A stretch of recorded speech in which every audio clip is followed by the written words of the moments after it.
Some 200 exiled Cubans, many now in their 60s, were reunited for the first time since childhood. Did you recognize each other? Immediately. And I what was called it her like? name, Teresita, and that's it.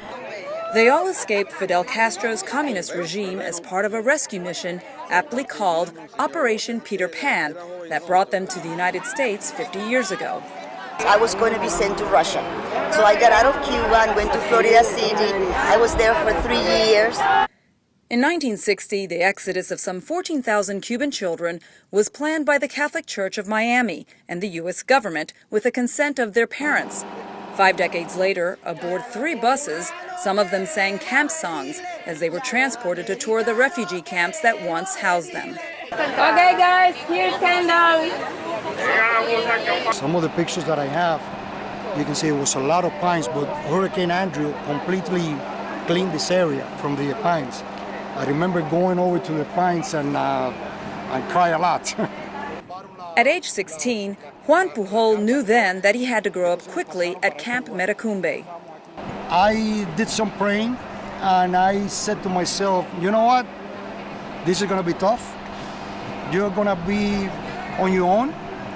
So put your act together and move on.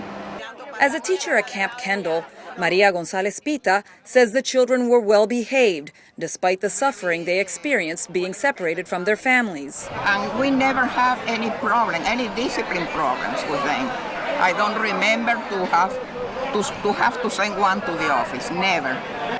Florida City was the largest of Operation Pedro Pan's shelters. Approximately 3,000 teenage boys and girls were housed here between 1961 and 1965. Many of them were eventually relocated to foster homes throughout the United States. And then when it came my turn to leave the camp for good and go someplace else, it was a very traumatic experience because we grew up as brothers and sisters.